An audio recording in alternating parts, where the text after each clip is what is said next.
Candi Borobudur indah banget ya. Kapan ya bisa ke sana? Hai Sari, lagi ngapain tuh? Bang Jo, ini lagi lihat Candi Borobudur dari virtual tour. Oh, Candi Borobudur. Tahu nggak sih Candi Borobudur itu peninggalan dari zaman kapan? Yang pasti dari zaman kuno kan Bang?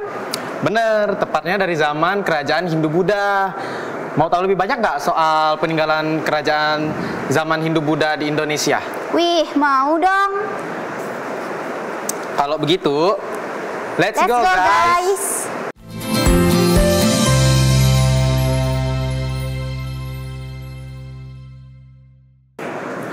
Assalamualaikum warahmatullahi wabarakatuh. Hai teman-teman, perkenalkan nama saya Jonathan Rizky Zulkarnain. Saya Sari Wulandari. Kami mahasiswa Fakultas Keguruan dan Ilmu Pendidikan FKIP Universitas Tanjung Pura.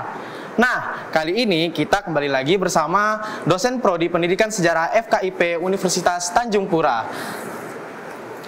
Dan kita akan membahas soal hasil kebudayaan era kerajaan Hindu-Buddha di Nusantara. Bersama kita telah hadir Bapak Muhammad Rikas Prabowo.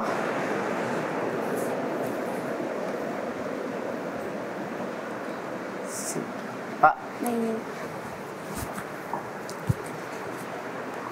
Assalamualaikum Bapak. Waalaikumsalam warahmatullahi wabarakatuh. Sari, John. Baik, bagaimana kabarnya hari ini Pak? Alhamdulillah sehat walafiat. Alhamdulillah ya Pak. Alhamdulillah. Nah Pak, kemarin-kemarin kan kita sudah pernah membahas tuh Pak tentang kerajaan maritim di zaman Hindu-Buddha. Nah, tentu saja kerajaan-kerajaan itu memiliki peninggalan, betul kan Pak? Ya. Nah, untuk peninggalan-peninggalan itu bagaimana sih bisa terbentuk peninggalan-peninggalan tersebut? Ya, kalau kita bicara peninggalan hasil kebudayaan daerah Hindu-Buddha ya, maka kita tidak bisa lepas dari yang namanya masuknya agama Hindu dan Buddha yang merupakan agama yang berasal dari India ya. Dari India. Jadi masuknya agama tersebut juga mempengaruhi atau membawa kebudayaan yang sedang berkembang juga di India sana ya. Nah, bagaimana kebudayaan India itu bisa masuk ke Indonesia bersama agama? Maka ada beberapa teori. Ada teori Brahmana ya yang mengatakan bahwa masuknya agama Hindu ke Indonesia itu dibawa oleh kaum Brahmana, ya, kaum pemuka agama ya, atas undangan para penguasa-penguasa lokal di Nusantara pada waktu itu. Kemudian ada teori kesatria ya, yang menyebutkan masuknya agama Buddha dan Hindu itu karena kaum-kaum bangsawan India yang pindah dan tentara-tentara India yang pindah ke Indonesia melarikan diri dari peperangan yang ada di sana. Kalah perang gitu ya? Ya, kalah perang dia melarikan diri ya, mencari kehidupan baru ya ke Nusantara. Kemudian Waisya, bahwa penyebaran agama ini dibawa oleh kaum pedagang ya, karena di Indonesia memang jalur perdagangan maritim dari dulu ya. Selat Malaka itu udah rame banget, rame sekali, kapal-kapal dari Tiongkok, kapal-kapal dari India yang melakukan pelayaran-pelayaran di sekitar wilayah Indonesia, berdagang di sekitar Selat Malaka ya. Dan terakhir adalah teori Sudra ya, yang menyatakan bahwa itu para pekerja dari India yang datang ke Indonesia. Tapi ada terbaru ya, teori arus balik ya. Teori baru. Nah ini tidak juga baru sih. Teori ini menyebutkan bahwa sebenarnya tersebarnya agama Hindu dan Buddha di Indonesia yang membawa kebudayaan dari India itu karena para orang-orang Indonesia sendiri yang berlayar, yang belajar sampai ke India sana, balik ke Nusantara, kemudian menyebarkan agama Hindu dan Buddha sekaligus memperkenalkan kebudayaan yang ada di India itu ke Indonesia. Nah, jadi ada 5 teori itu. Nah, apa saja pengaruh kebudayaannya? Banyak sekali ya. Sistem pemerintahan, ya, bagaimana dulunya orang-orang Indonesia tuh hidup bermasyarakat dalam sebuah kelompok-kelompok, ya, dipimpin oleh kepala suku, kepala kelompok, ketua suku dan sebagainya, ya kan? Masih kecil-kecil gitu ya? Ya, masih kecil-kecil ya. Kemudian dikenalkannya budaya zaman Hindu-Buddha dari India, dikenalkan sistem baru yaitu sistem kerajaan. Ada seorang raja yang memimpin, ada menteri-menterinya, ada pejabat yang ngurus-ngurus dan sebagainya kan, layaknya suatu negara yang modern ya. Jadi itu salah satu bentuk pengaruhnya. Belum lagi tulisan, ya kan? Belum lagi bahasa, belum lagi bangunan, seni sastra, tradisi, banyak sekali lah saya rasa ya. Mungkin itu. Wah, jadi memang dari penjelasan tadi ternyata untuk dari materi ini kebudayaan itu masuk dari agama terlebih dahulu ya Pak? Iya, Pak? Bersamaan. Baru menjadi sebuah kebudayaan itu tadi. Oke, lalu Pak, karena kebudayaan tadi sudah terbentuk melalui sebuah proses yang sudah dijelaskan, apa saja sih Pak hasil dari kebudayaan zaman Hindu-Buddha? Oke, tadi saya sudah singgung sedikit ya. Coba kita lihat gambar yang ada di sini ya. Tadi Mbak Sari lihat ikut virtual tour ya, virtual tour di Candi Borobudur ya. Nah, ini Candi Prambanan, Candi Prambanan yang ada di Yogyakarta ya. Ini merupakan salah satu hasil kebudayaan juga di era Hindu-Buddha dalam bentuk seni bangunan. Seni bangunan, seni arsitektur. Ini candi agama Hindu ya. Kemudian ini Candi Muara Jambi ya. Muara Jambi yang ada di Sumatera sana. Kemudian selain meninggalkan kebudayaan bangunan, juga patung-patung ya, arca dewa ya. Kemudian seni ukir ya, relief candi. Kan tadi kan ikut ikut virtual tour ya, virtual tour di Candi Borobudur kan ada melihat relief-reliefnya kan. Nah, jadi relief-relief yang ada di Candi Borobudur itu menggambarkan keadaan masyarakat Indonesia yang hidup pada zaman itu. Nah, apalagi yang lain masih banyak ya sebenarnya. Nah, misalnya ini saya pernah ke Ketapang ya, di Kalimantan Barat, Ketapang Kalimantan Barat. Di sana juga ada peninggalan candi juga. Ada candi di Ketapang? Ada ya Pak? Ada, di Kalimantan Barat tuh ada peninggalan candi di zaman era kerajaan Tanjung Pura ya. Tanjung Pura, keren. Berbahannya bahan batu bata merah. Ini masih terus diekskavasi ya. Ada 3 di sekitar sini, ada 3 sama 3 ya. Kemudian ada prasasti juga nih. Ini prasasti. Ini prasasti di Sekadau ya. Di Sekadau. Prasasti batu bertulis ya, di Sekadau sana. Yang lain-lain seni sastra. Ada mungkin tahulah kisah Mahabharata ya. Mahabharata tentu. Kisah Mahabharata, kisah Ramayana dan sebagainya. Banyaklah saya rasa. Mungkin itu. Baik. Berarti dapat disimpulkan bahwa pada zaman itu sangat banyak ya Pak hasil kebudayaan dari zaman Hindu-Buddha, seperti candi-candi, arsitektur, serta seperti di Kalbar ada segala prasasti dan candi-candi lainnya. Iya, betul. Baiklah Pak, kita lanjut ke pertanyaan ketiga Pak. Tapi sebelum kita lanjut ke pertanyaan ketiga, mari kita lihat pesan-pesan berikut ini.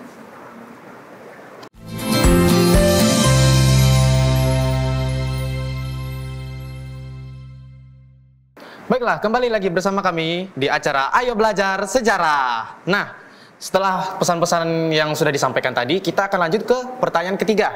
Pak, terkait hasil kebudayaan tadi, adakah perbedaan pendapat mengenai hasil kebudayaan tersebut? Misalnya ada yang mengatakan bahwa kebudayaan ini nih, kebudayaan India, bukan kebudayaan Indonesia. Nah, kalau ada, bisa dijelaskan tidak Pak tentang perbedaan pendapat tersebut? Ya, kalau menurut hemat saya ya, apa yang tercipta di era-era kerajaan Hindu-Buddha memang tidak bisa dilepaskan sepenuhnya dari pengaruh India ya. Jadi kalau kita bilang itu budaya India ya tidak tepat juga, karena bagaimanapun juga sebagian yang ada di India itu telah masuk ke Indonesia mengalami penyesuaian, mengalami modifikasi, sehingga cukuplah saya lebih suka bilangnya mendapatkan pengaruh dari India. Bukan kita benar-benar menjiplak apa yang sedang terjadi di India sana. Disesuaikan berarti disesuaikan ya. Misalnya gini, tadi kan saya sudah tampilkan Candi Prambanan ya. Nah, Misalnya pada candi ya, di India sana juga terdapat bangunan candi sama ya. Tetapi candi di Indonesia itu dari reliefnya tuh lebih naturalis ya. Ya, menampilkan menggambarkan keadaan-keadaan alam di sekitar masyarakat, bagaimana penduduknya, pedesaan, sawah. Bahkan di Candi Borobudur ada relief perahu juga kan? Perahu bercadik ya Pak? Ya, perahu bercadik. Berarti kan sudah menggambarkan bahwa nenek moyang kita tuh dari dulu sudah pandai melaut. Ya kan? Dibuktikan dengan adanya perahu bercadik itu. Nah, kemudian candi-candi Hindu di Indonesia sebagian besar itu diperuntukkan untuk pemujaan Dewa Trimurti. Ya, Dewa Brahmana, Dewa Wisnu, Dewa Siwa. Ya, seperti Candi Prambanan ini kan sering disebut Candi Siwa. Karena candi yang paling besar ini untuk Siwa. Ya kan, Candi Siwa. Nah, berbeda dengan di India. Di India itu hampir semua dewa itu memiliki candi-candi tersendiri. Ya. Ada candi, mungkin ada candi untuk Dewa Ganesha, candi untuk Dewa Bayu, Dewa Angin, candi untuk Dewa Sri mungkin. Jadi masing-masing dewa di India itu dibikinkan candi ya, sepertinya ya. Sedangkan di Indonesia fokusnya hanya pada konsep Trimurti. Tiga dewa utama itu ya? Tiga dewa utama, Dewa Siwa, Dewa Brahma, dan Dewa Wisnu. Mungkin itu dari saya. Berarti dari penjelasan tadi perbedaan pendapat itu memang ada yang mengatakan sebenarnya ini India, tapi yang lebih tepatnya terpengaruh oleh India. Ya, betul. Oke. Nah Pak, wilayah kekuasaan kerajaan Hindu-Buddha kan luas, bahkan menyebar hingga luar Nusantara. Iya. Ada tidak sih Pak hasil kebudayaan Hindu-Buddha yang tertinggal tapi berada di luar wilayah Indonesia?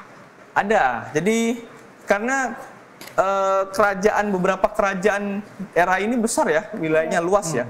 Seperti Sriwijaya misalnya.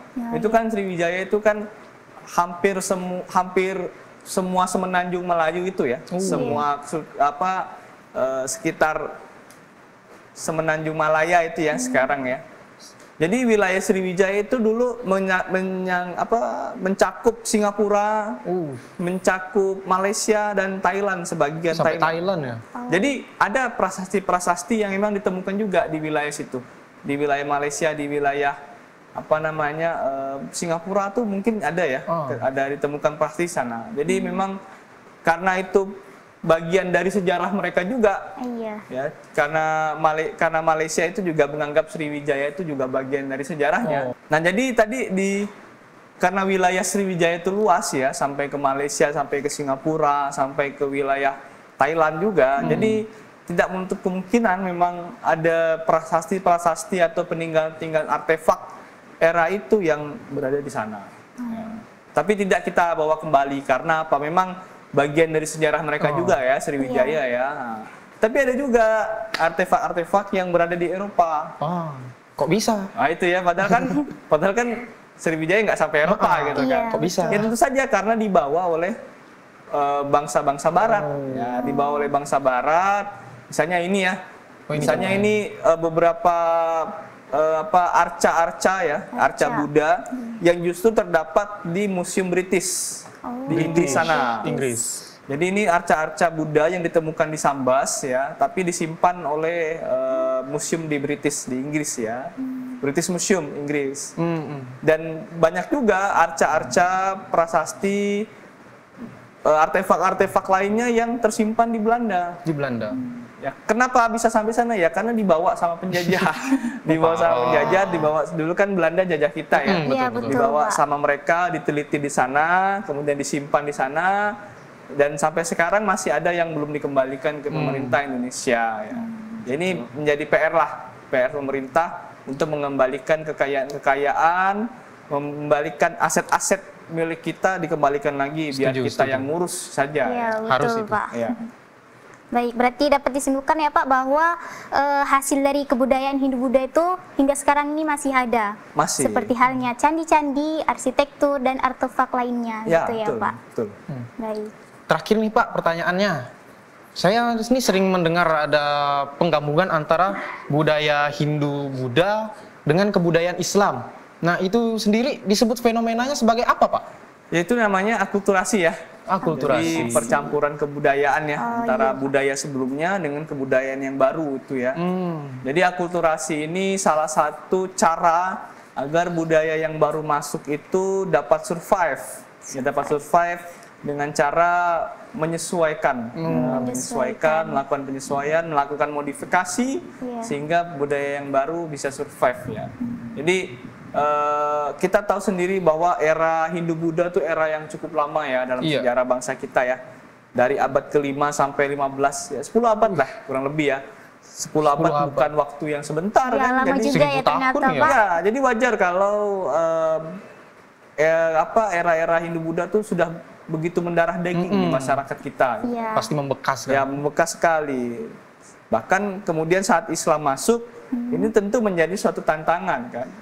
Bagaimana memperkenalkan suatu ajaran baru, suatu paham baru di tengah masyarakat yang sudah 10 tahun ya, 10 abad ya, 1000 tahun. dengan kerajaan dengan kepercayaan Hindu atau Buddhanya, tentu menjadi tantangan. Sehingga terjadilah akulturasi, bagaimana memperkenalkan bangunan ya, masjid misalnya. Anda lihat masjid-masjid Jami itu kan bentuk atapnya aja udah kayak candi kan. Itu sebenarnya bentuk akulturasi. Penggabungan. Iya, penggabungan. Itu atapnya bentuknya atap tumpang kan, bersusun ya. Bersusun. Makin ke atas makin kecil kan. Nah, itu sebenarnya meniru ya, bentuk candi-candi yang ada ya. Jadi candi-candi itu nggak mungkin bisa sepenuhnya dihilangkan dari pikiran masyarakat Indonesia. Betul juga. Jadi para mubalik yang menyebarkan agama Islam itu bagaimana membentuk suatu bangunan yang bisa diterima oleh masyarakat yang kebudayaannya sudah bertahan sedemikian lamanya. Betul juga. Jadi tapi masjid itu, masjid Jami yang modelnya atap tumpang itu khas Islam. Khas Islam, khas Islam Nusantara. Makanya dia bilang Islam Nusantara ya. Itu salah satunya bentuknya seperti itu. Bukan Islam ajaran baru, bukan. Tapi Islam Nusantara itu ya Islam khasnya Nusantara dalam bentuk kebudayaan bangunan, kebudayaan lainnya dan sebagainya. Akulturasi itu tadi ya? Ya, akulturasi. Karena kan kalau di luar negeri itu, entah itu di negara-negara Arab ataupun bahkan di negara yang minoritas Islam pun rata-rata kan Kubah. Tapi di Nusantara beda sendiri, ada atap tumpang. Beda sendiri, atap tumpang. Begitu. Salah satunya ya. Iya. Jadi fenomena itu disebut akulturasi tadi, penggabungan itu. Nah, baiklah kawan-kawan. Itu tadi adalah pembahasan kita terkait dari hasil kebudayaan zaman Hindu-Buddha kerajaan di Nusantara. Nah, dari Bapak sendiri nih ada closing statement, Pak. Tapi sebelum itu saya mau menyimpulkan sedikit nih, Pak. Boleh. Nah, jadi yang dapat saya simpulkan, Hindu-Buddha itu kebudayaannya masuk dari beberapa teori tadi ya, Pak ya. Nah, ada teori Waisya, Ksatria, Brahmana, Sudra, dan ada arus balik. Kemudian juga hasil-hasilnya kebudayaan itu ada yang berupa candi, relief, arca, dan lain-lain. Lalu ada juga fenomena akulturasi tadi itu menurut saya menarik. Terutama yang Bapak bahas mengenai masjid dengan atap tumpang itu cuma ada di Nusantara. Nah, jadi dari Bapak sendiri ada closing statement, Pak? Ya, kalau dari saya begini ya, karena hasil kebudayaan era Hindu-Buddha ini kan sangat banyak ya. Sangat banyak yang masih bertahan di sekitar kita ya. Tadi lihat candi kan, ada candi, ada patung-patung dan sebagainya. Ya, kita jaga sama-sama lah ya. Kita jaga sama-sama karena bagaimanapun juga ini aset. Ini potensi bangsa kita. Ini jejak leluhur nenek moyang kita. Ini membuktikan bahwa bangsa Indonesia itu dari dulu sebenarnya bangsa yang pandai, bangsa yang besar, bangsa yang pinter gitu kan. Candi Borobudur itu kan candi Buddha terbesar di dunia ya sampai sekarang ya. Anda bisa bayangkan nenek moyang kita abad ke-7 sudah bisa membuat candi sebesar itu. Sampai sekarang masih bisa kita nikmati gitu kan. Jadi menurut saya, pesan saya kita tetap harus menjaga peninggalan-peninggalan ini agar dapat menjadi jejak sejarah untuk dimanfaatkan sebesar-besarnya. Setuju. Penguat rasa nasionalisme, penguat rasa kebangsaan, kebanggaan, dan tentu saja untuk kemaslahatan ilmu pengetahuan kita. Mungkin itu dari saya. Baik. Oke teman-teman semuanya, dengan closing statement tadi berakhir pula pembahasan kita hari ini. Saya Sari Wulandari. Saya Jonathan Rizky Zulkarnain. Kami pamit undur diri. Wassalamualaikum warahmatullahi wabarakatuh. Jas merah. Jangan sekali-kali meninggalkan sejarah.